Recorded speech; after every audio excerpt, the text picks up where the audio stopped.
Hey, what's up, team? It's Andy Riise, the mental toughness coach, coming to you with a new series called Coffee Talks, where we go over our morning mental musings.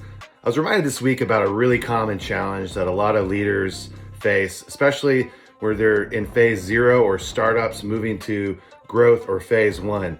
That's whether or not you're a for-profit business, a nonprofit, or you're doing an entrepreneurial venture within a large organization.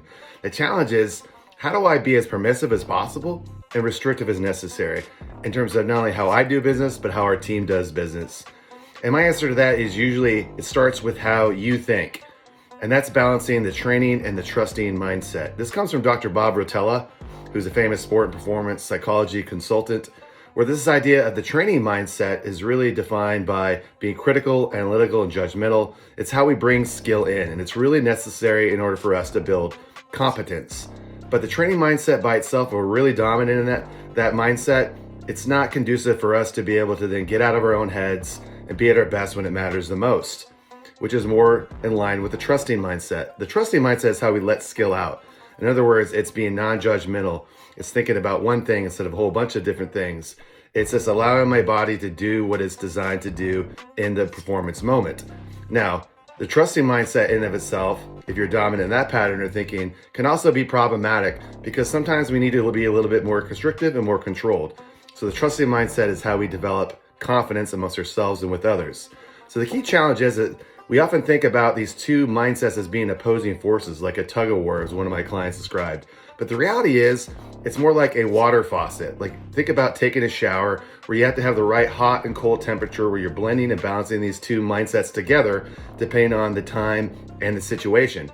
So here's what I want you to do. I want you to think about your performance and something you've done in the past where you performed really well. And I want you to think about before, during, and after that performance. And think about the right blend of training versus trusting mindsets that needs to go into that before your performance moment. You're going to go do something really important.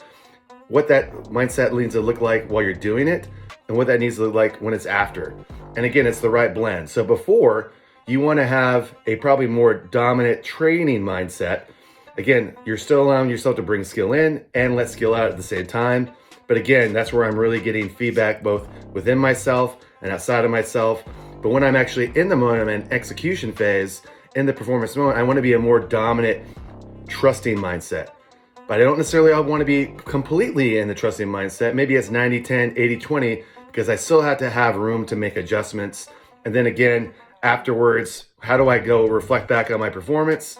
I'm more in the training mindset. I'm looking at my after-action review, I'm taking out my lessons learned, what do I need to improve, what I need to sustain, and then be able to move that forward to the next preparation for my next performance. So that's how you get permissive as possible and restrictive as necessary as a leader. And again, this is as much of an art as it is a science. Continue to experiment with it, train your brain, and we'll see you in the arena.